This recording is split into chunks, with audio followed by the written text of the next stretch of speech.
జనసేన ఆవిర్భావ దినోత్సవం రోజు పెద్దగా క్లారిటీ వచ్చిందో లేదో తెలియదు కానీ జన సైనికులకి తర్వాత అంటే ఇప్పుడు తాజాగా ఆయన ఎక్స్ వేదికగా ఒక ట్వీట్ అయితే చేశారు పవన్ కళ్యాణ్ గారు.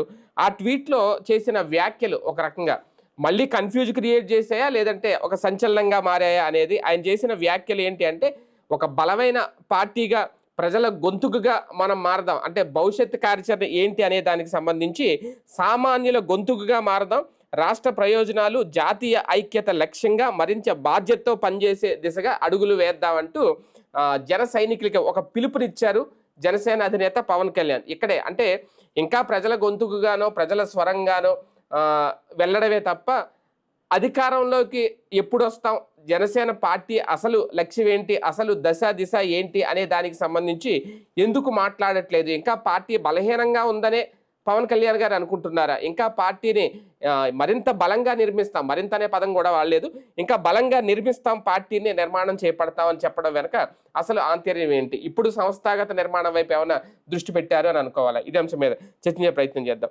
సార్, జయకేతనం సభలో చెప్పాల్సినవి ఆ వేదిక మీద మరి చెప్పలేదో ఏంటో నిన్న సోషల్ మీడియా అందులో ఎక్స్ వేదికలుగా పోస్ట్ చేస్తూ అంటే వచ్చిన వాళ్ళందరికీ ధన్యవాదాలు కృతజ్ఞతలు చెప్పే సందర్భంగా ఈ తరహా వ్యాఖ్యలు చేయడం ఎలా చూడాలి?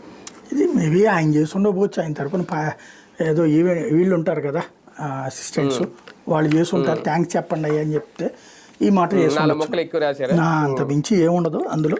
ప్రత్యేకించి ఇప్పుడు పవన్ కళ్యాణ్ గారికే అంతగా అంటే ఆయనకి తెలుసు ఆయన బలం ఏంటో తెలుసు, ఆయన బలహీనత ఏంటో తెలుసు.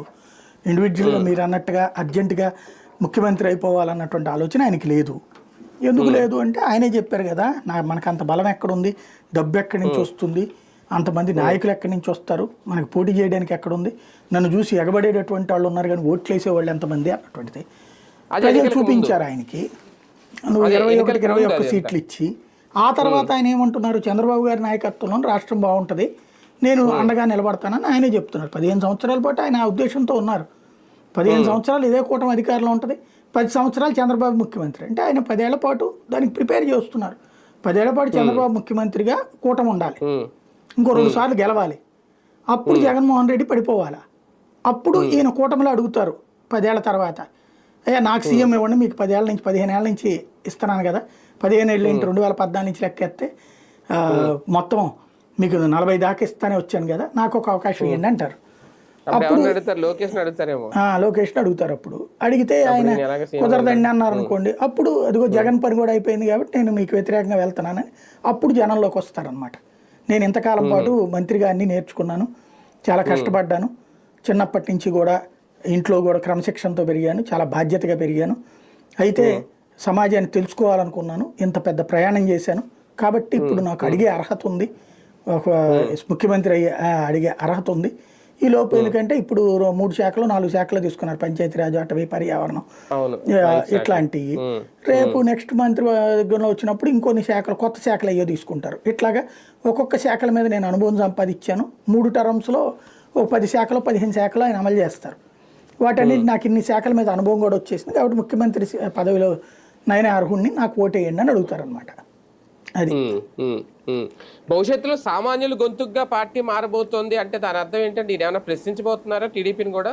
అంటే ఈయన సామాన్యుల గొంతుక నేనే కదా మొదటి నుంచి చెప్పేది. కాకపోతే సామాన్యుడు వచ్చేటప్పటికి తిరుపతి లడ్డు గురించి మాట్లాడాడు కానీ రాయచోటికి సంబంధించినటువంటి దాని గురించి మాట్లాడలేకపోయారు, లేకపోతే కాశీనాయన క్షేత్రం గురించి మాట్లాడలేకపోయారు, వీకోట గురించి మాట్లాడలేకపోయారు, లేదంటే పెడన గురించి మాట్లాడలేకపోయారు, విశాఖపట్నం ఆలయం ధ్వంసం గురించి మాట్లాడలేకపోయారు.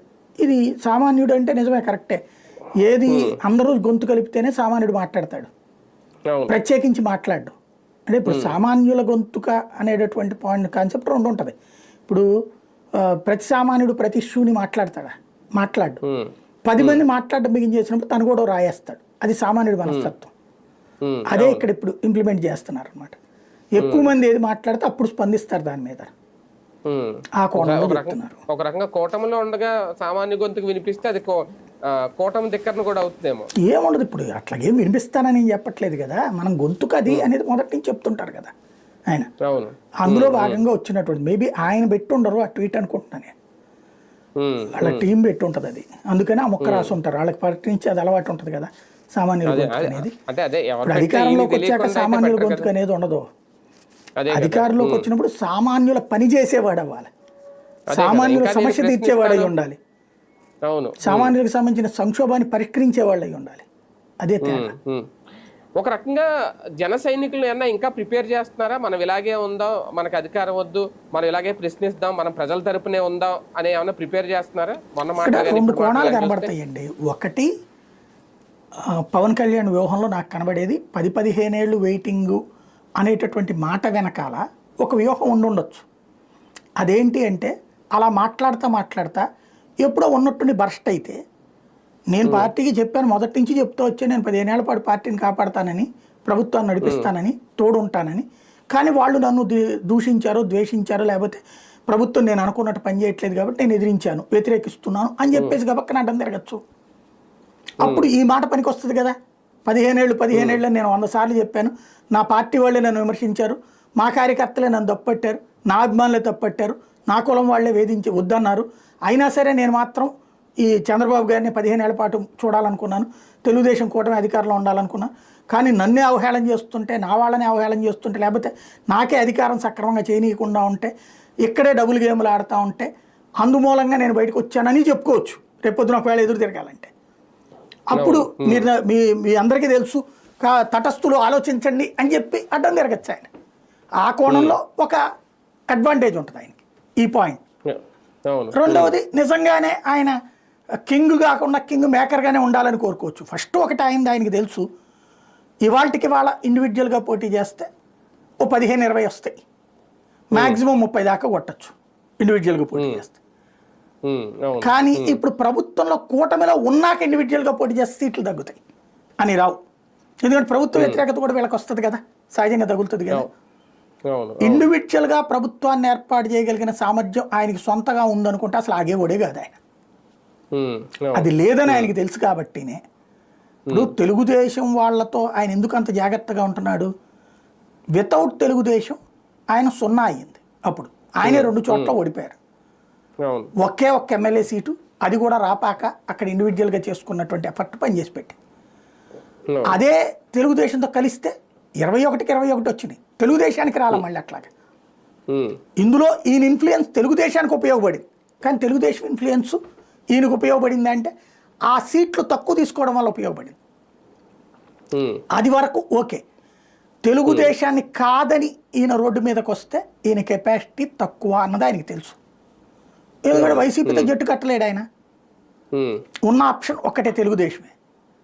కాబట్టి తెలుగుదేశంతో శత్రుత్వం పెట్టుకుని మళ్ళీ నోటికొచ్చిన ముద్ద వదులుకోవడానికి ఆయన ఏం సిద్ధంగా లేరు. ఆయనతో పాటు ఆయన ఎమ్మెల్యేలు ఎవరు కూడా సిద్ధంగా లేరు. అధికారంలోకి రావాలంటే ఉన్న బలం సరిపోదు అని ఏమన్నా బలంగా నమ్ముతున్నారా పవన్ కళ్యాణ్? అది మొదటి నుంచి చెప్తానే వచ్చారు కదా, ఎన్నికల ముందే చెప్పారు కదా నా బలం చాలదని, అందుకే కూటమిలో భాగస్వామ్యం అని చెప్పారు కదా. నాకు ఎంత బలం ఉందో అంతే సీట్లు తీసుకుంటానన్నారు. ఫైనల్గా ఆయన బలం గురించి చెప్పింది ఏంటి, నాకు 40 దాకా అవకాశం ఉంది, కానీ నేను 21 తీసుకుని త్యాగం చేస్తున్నాను అని చెప్పారు. కాబట్టి ఆయన బలం ఆయనే చెప్పారు, 40 స్థాయి అయింది.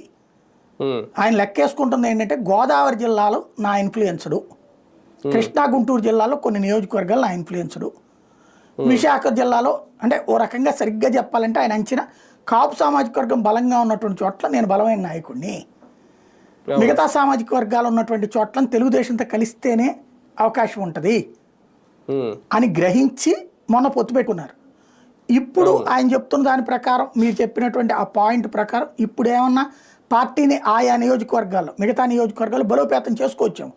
ఎందుకంటే ఎస్సీ ఎస్టీ సెగ్మెంట్స్లో కూడా గెలిచారు వీళ్ళు, ఇతర కులాలు అధికంగా ఉన్న చోట్ల కూడా గెలిచారు. లైక్ కందులు దుర్గేష్ గెలిచింది కమ్మ సామాజిక వర్గం బలం ఉన్న ప్లేస్లోనే కదా, నిడదవోలు ఏదో గెలిచి ఉన్నారు కదా, అట్లాంటి చోట్ల కూడా గెలిచారు కదా. కాబట్టి అట్లాంటి ఆ బలం ఉన్న చోట్ల కూడా తన ఎమ్మెల్యేలని జాగ్రత్తగా పనిచేయమంటున్నారు, నిజాయితీగా చిత్తశుద్ధులు. ఇలా చేసుకుంటూ వెళ్తే క్రమంగా బలం పెరిగి శక్తివంతమైన నాయకత్వం రావడానికి కొంత టైం పడుతుంది. ఈ లోపుగా ఒక జెన్యూన్ లీడర్గా, ఒక సనాతన ధర్మ పరిరక్షకుడుగా, దక్షిణాది మొత్తానికి పెద్ద నాయకుడిగా ప్రజల్లోకి వెళ్ళాలి అన్నది ఆయన ఆలోచన. కానీ ఒకటి సార్, మొన్న గెలిచిన గెలుపు అబ్జర్వ్ చేస్తే వీళ్ళు వేసుకున్న అంచనాలు, జనసేన వేసుకున్న అంచనాలు ఎక్కడైతే గెలుస్తారనుకున్నారో అక్కడ గెలిచారు. ఇప్పుడు రాజోలు అనేది ఇంతకుముందు గెలిచారు అంటే అక్కడ జనసేన బలం ఉంది. మళ్ళీ అదే రాజోల్లో మళ్ళీ జనసేన గెలిచిందంటే వాళ్ళ బలం ఉంది కాబట్టి వరుసగా మళ్ళీ గెలిచారు. అలాగే పిఠాపురం కానీ నెల్లిమర్ల కానీ ఇలా వీళ్ళు అంచనాలు వేసుకున్న చోట అంతా గెలిచారు. కానీ ఇంకా బలం తెలియట్లేదు. అప్పుడు అన్నది ఏంటి, మనకు 30% మన బలం ఉంటే మనం గట్టిగా అడగడానికి ఉంటుంది ఏదైనా రేపొద్దున్న అనేది అప్పుడు అన్నమాట. ఇప్పుడు ఆల్రెడీ ఆ 30% ఆల్రెడీ రీచ్ అయిపోయారు. కానీ దాని గురించి ఇప్పుడు మాట్లాడలేదు. ఇంకో విషయం కూడా, మొన్న ఆవిర్భావ దినోత్సవంలో ఎక్కడా కూడా ఆయన 15 ఏళ్ళు అనే పదం కానీ మనం కలిసి వెళ్ళాలనే పదం కానీ ఎక్కడ వాడలేదు ఆ రోజు కూడా. అంటే క్రమక్రమంగా ఏమైనా మారుతున్నాయా ఆలోచనలు పవన్ కళ్యాణ్ గారు? ఎక్కువ ఎక్స్పెక్ట్ చేయకూడదు. అక్కడ 30% వస్తే మరి ఎవరు ఓట్లు పోయినట్టు? జగన్కి 40% ఓట్లు ఉన్నాయి. అవి ఇప్పుడు పోయేదేం కాదు కదా కొత్తగా. ఇంకా అధికార పక్షం నుంచి ప్రతిపక్షానికి పోతే కానీ ప్రతిపక్షం నుంచి అధికార పక్షానికి రావు కదా. మరి వీళ్ళకి 30 ఎక్కడి నుంచి వచ్చినాయి? వీళ్ళకి అంత లేదు కదా. తెలుగుదేశానికి 40 ఉంది, వైసీపీకి 40 ఉంది. వాస్ట్ సిచ్యుయేషన్లో వచ్చిన ఓట్లు 80 ఇక్కడే ఉన్నాయి. ఇంక 20లో కమ్యూనిస్టులకు 2%, మొత్తం కలిపి కమ్యూనిస్టులు కాంగ్రెస్ మొత్తం కలిపితే ఒక 5% తీసుకున్నారు కదా. అది పోను మిగతా 15%. అందులో భారతీయ జనతా పార్టీ తీసేయండి, మళ్ళీ అదొక 6% వేసుకోవాలి కదా. పోనీ 5% వేయండి అంటే అప్పుడు 10% కదా వీళ్ళ బలం లెక్క. 10%తో ఉండి 30% లెక్కేసుకుంటే ఎట్ట కుదురుద్ది? కుదరదు కదా. ఇంకోటి, ఎవరి నుంచి రావాలి ఇప్పుడు?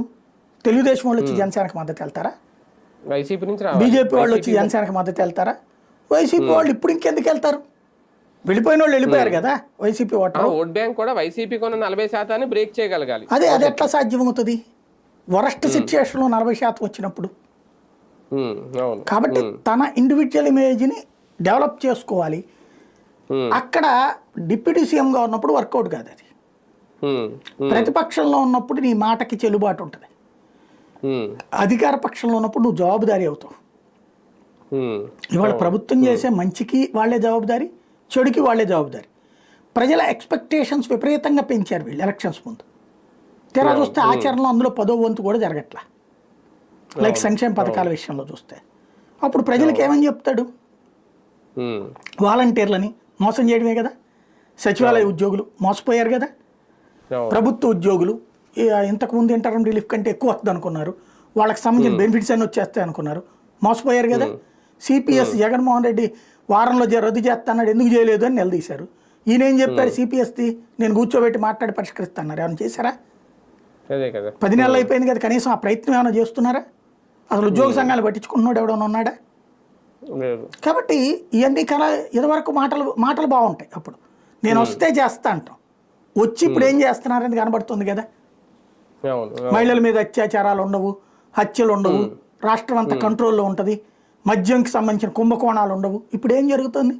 ఏడబడితే అక్కడ బెల్ట్ షాపు, ఏడబడితే అక్కడ ఇసుక లాక్కుంటున్నారు, ఏం పడితే అది జరుగుతుంది. మరి వీటన్నిటికీ జవాబుదారీ ఎవరు? ఇదివరకు తప్పని ప్రస్తావిస్తే దానికి ఇంకో 2 రెట్లు ఎక్కువ జరుగుతుంది కదా. అప్పుడు ఏ విధంగా వచ్చేస్తారు ఓటరు యువతల వైపుకి? అది చూడాలి. కానీ ఈ మధ్య పవన్ కళ్యాణ్ గారి ఆలోచన ఎక్కువ జాతీయ రాజకీయాల వైపు ఏమైనా పడుతుందా? జాతీయ ఐక్యత లక్ష్యంగా కూడా మనందరం దృష్టి పెట్టాలి అని మాట్లాడడం, అంటే ముందు ఇక్కడ చక్కబెట్టుకోకుండా మొత్తం దేశ రాజకీయాల మీద దృష్టి ఎక్కువ పెడుతున్నారు అనుకో. మీరు క్లీన్గా అబ్జర్వ్ చేస్తే పవన్ కళ్యాణ్ కాన్సెప్ట్ ఏంటంటే తెలుగుదేశం ఓటర్, వైసీపీ ఓటర్లని మనం ఇప్పుడే లాగలేము. బీజేపీ ఓటర్ని ఆయన లాక్కునే ప్రయత్నం చేస్తున్నాడు. సనాతన ధర్మం ఎవరు పేటెంట్? బీజేపీ వాడు. అది ఈ నేనే సనాతనవాదిని అని చెప్తారు. రెండవది ఇప్పుడు మీరు చెప్పినటువంటి కాన్సెప్ట్ జాతీయ భావజాలం, ఇది బీజేపీకి. అంటే క్రమంగా దేశవ్యాప్తంగా ఒక మార్పు వస్తుంది. అది టువార్డ్స్ హిందువుల పోలరైజేషన్. ఆ పోలరైజేషన్ ఈవెన్ తెలంగాణలో ఇప్పుడు మీకు కనిపించింది ఆ రిజల్ట్. దానికి ఆనుకుని ఉన్న మనం ఇక్కడ ఆటోమేటిక్ ఇప్పుడిప్పుడే ఆ ఇంప్రూవ్మెంట్ కనబడుతుంది. దాన్ని బీజేపీకి పోకుండా తను లాక్కునే ప్రయత్నం చేస్తున్నారు. అది ఇక్కడ కనబడుతున్న వ్యూహం ఏంటంటే బీజేపీకి పోయే హిందుత్వ ఓటు బ్యాంకు, సనాతన ధర్మ అభిమాన ఓటు బ్యాంకు, తటస్థ ఓటు బ్యాంకుని తన వైపుకి తిప్పుకోవడం ద్వారా పెంచుకునే ప్రయత్నం చేస్తున్నారు ఆయన. అంటే ఒకేసారి పెద్ద పార్టీకి గేలం వేయకుండా చిన్న పార్టీల నుంచి వెళ్తున్నారేమో, తక్కువ ఓటు బ్యాంక్ ఉన్న పార్టీల వైపు చూసుకుని. అది తక్కువ ఓటు బ్యాంక్ ఉన్నదని కాదు, ఒక కొత్త ఓటర్ని ఎక్కడి నుంచి తేవాలి. అవును, కొత్త వేటర్ కాబట్టి వీళ్ళలో ఇప్పుడు కన్వర్ట్ అవుతోంది, బీజేపీ వైపు కన్వర్ట్ అవుతున్నారు కొంతమంది వైసీపీ వాళ్ళు కానీ, కొంతమంది తెలుగుదేశం వాళ్ళు కానీ. వాళ్ళని అటు పోనీయకుండా తన వైపుకి తీసుకుపోతున్నాడు ఆయన. అది ఇక్కడ స్ట్రాటజీ కనబడుతోంది. కానీ ఈ మాటలు ఓవరాల్ గా ఇవన్నీ ఇంకా జన సైనికుల్లో లేదంటే కాపు సామాజిక వర్గంలో ఒక అయోమయమైన ఒక అసలు వాళ్ళకి ఏ అయోమయం లేదండి. వాళ్ళు క్లియర్, పవన్ కళ్యాణ్ దేవుడు, క్లియర్, ఆయన ప్రసాదం పెట్టినప్పుడు స్వీకరించాలి, ఆయన ఆగ్రహిస్తే వణకాల, ఆయన బాధపడితే మనం బాధపడాలా, ఆయన శుక్రం అన్నప్పుడు చప్పట్లు కొట్టాల. రాష్ట్రం బాగుందని ఆయన చెప్తే అవునని మనం కూడా వెళ్ళి అందరికీ చెప్పాలి రాష్ట్రం బాగుంది. రాష్ట్రం నాశనమైందని ఆయన చెప్తే అందరికి మనం కూడా వెళ్ళి చెప్పాలి. ఇందులో వాళ్ళకి ఇంకా కాన్సెప్ట్ ఏం లేదు. పవన్ కళ్యాణ్ ఏం చెప్తే అది రైట్ అని నమ్ముతారు కానీ అయోమయం అన్న ప్రసక్తే ఉండదు. అది పవన్ కళ్యాణ్ సాధించిన గొప్ప విశేషం. ఒక బలమైనటువంటి శక్తిని సాధించారు ఆయన. అంతే అంతే, రైట్ రైట్. చూద్దాం మొత్తానికి ఈ ట్వీట్ వెనక అసలు ఆంతర్యం ఏంటి. ఓకే, ధన్యవాదాలు చెప్పడంలో తప్పేం లేదు. అదే నేపథ్యంలో పార్టీని ఇంకా బలంగా ముందుకు తీసుకెళ్తామన్నారు. పార్టీకి సంబంధించి భవిష్యత్తు ఏంటి అనే దిశ చెప్పే విషయంలో పక్కా క్లారిటీతో ఉన్నారా పవన్ కళ్యాణ్ గారు, లేదంటే ఇంకా ఆయన ఏదో వ్యూహం తెర వెనక దాచిపెట్టారా అనేది, లేదంటే అదే కన్ఫ్యూజన్. వేచి చూడాలి భవిష్యత్తులో.